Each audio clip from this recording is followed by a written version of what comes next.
Buenas tardes, compañeros. Su servidor, Jean René Rogelio Lentré Martínez, egresado de la licenciatura en fisioterapia de la Universidad Autónoma de Durango y osteópata, vamos a tomar acerca el tema del diagnóstico tardío en ruptura del ligamento cruzado anterior. Como sabemos, este tipo de lesión es muy común en todos los deportistas o en personas con actividad física, principalmente. Como sabemos, se genera a través de algún movimiento brusco, el cual vaya más allá del límite permitido, pero ahorita vamos a explicarlo con detenimiento, sus orígenes, sus causas, las pruebas, los test, las indicaciones y lo mejor para nuestro paciente. Vemos aquí en las estructuras anatómicas, vemos como la articulación de rodilla, retomando, que es una de las más importantes en nuestro cuerpo, la cual nos permite, mediante a través de la bipedestación, llevar la marcha, ¿sí? Efectuar una marcha correcta.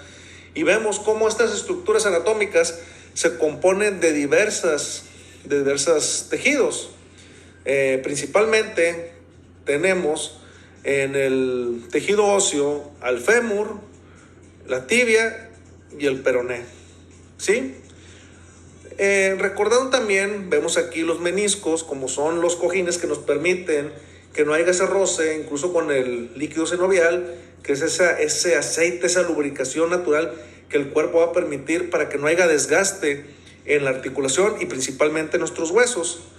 Pero, como ahorita mencionábamos, estamos enfocados en el ligamento cruzado anterior. Como lo vemos aquí, el ligamento cruzado anterior, aquí lo estamos viendo. Este es el ligamento cruzado anterior. Vemos cómo se origina en la parte inferior o borde inferior lateral de nuestro fémur y va a insertar en el borde superior medial anterior de la tibia. Este es el ligamento cruzado anterior, siendo uno de los principales estabilizadores o el ligamento que nos permite esa estabilidad al rotar durante la actividad física. También tenemos las estructuras, como les mencionaba, aquí están los meniscos, tenemos el ligamento colateral peroneo, como su nombre lo dice, o sea, va a sujetar el peroneo, recordando que los ligamentos es un poco más sencillo que la musculatura. Su nombre lo va a indicar entre qué hueso y qué hueso se va a unir, ¿sí? Y como sabemos, su función principal es la de estabilizar las estructuras óseas. Ahora,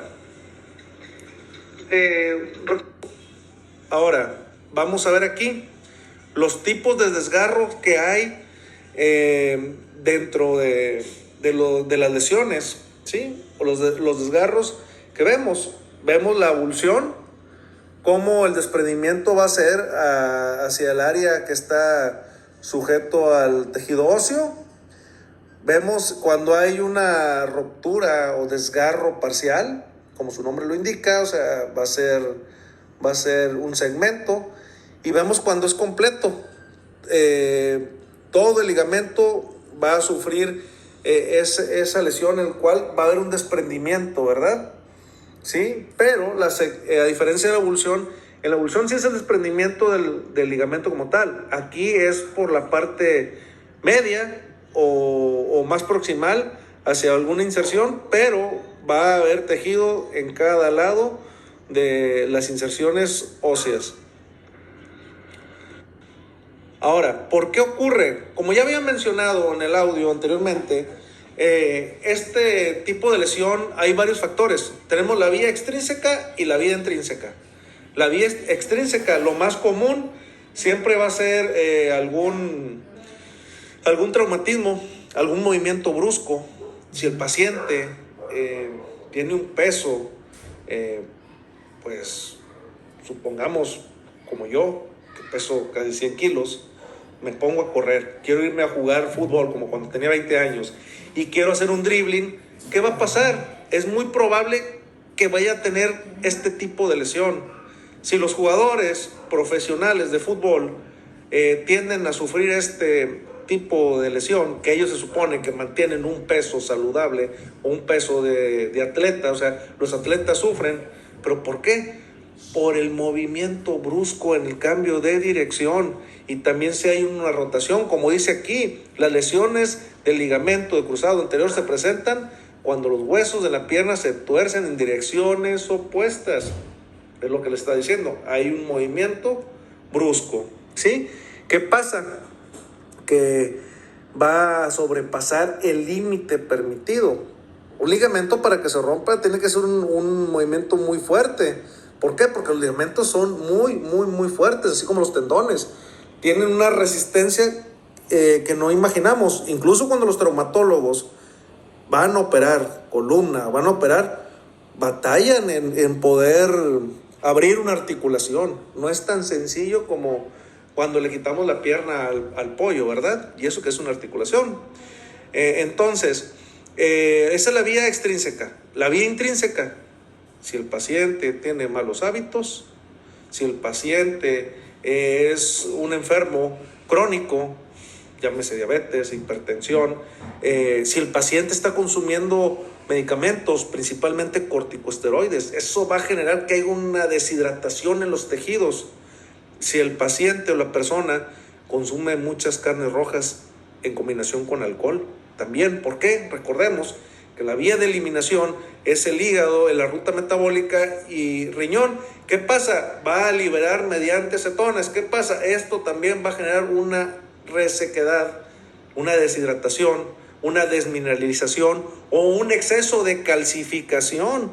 ¿Por qué? Porque al momento que se está eliminando en los tejidos magnesio, se está barriendo el magnesio, se está barriendo el potasio, recordemos la bomba sodio-potasio, ¿qué queda? Exceso de calcificación, queda con calcio como tal.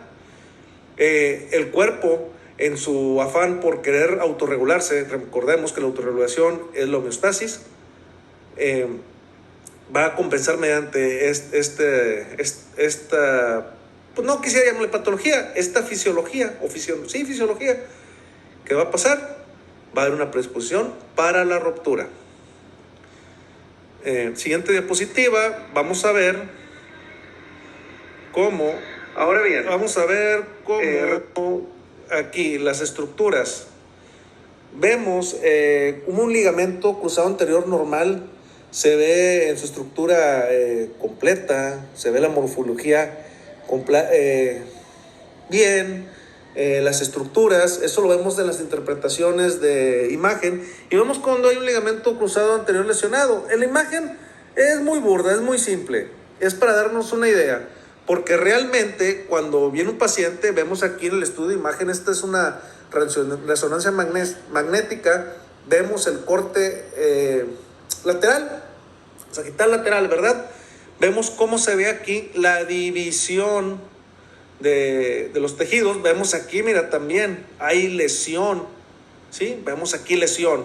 Entonces aquí podemos apreciar cómo los tejidos se ven dañados. Mira, aquí vemos, aquí tenemos el fémur, aquí tenemos la tibia, ¿sí? Y aquí están los ligamentos, ¿sí?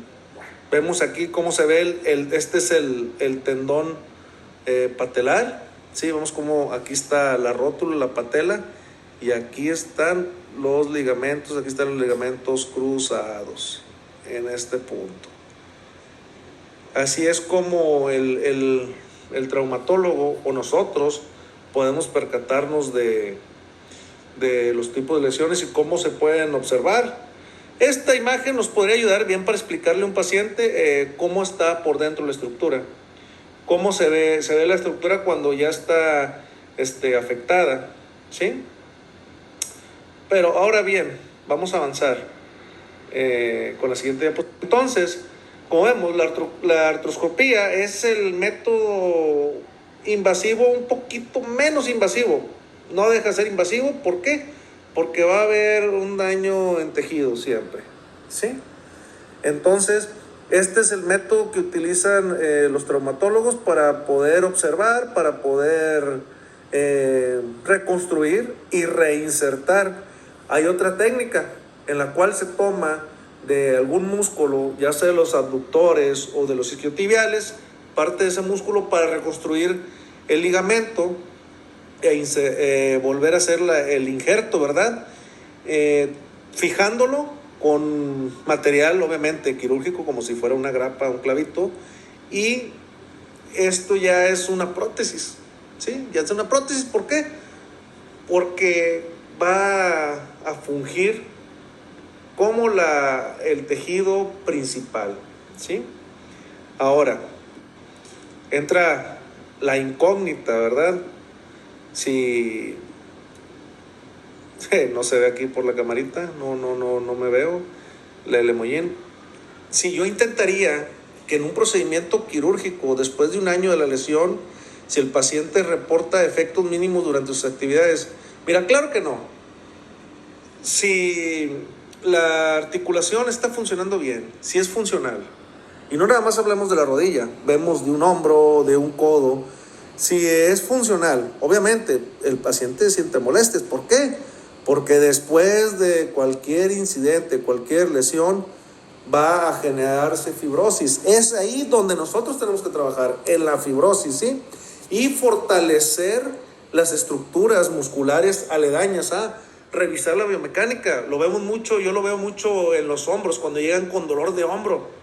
Muchas veces es de compensación. ¿Por qué? Porque la escápula no está haciendo la función que debería, biomecánica. No hay un deslizamiento. Imagínate que tú quieres tomar algo con tu brazo, pero te están limitando.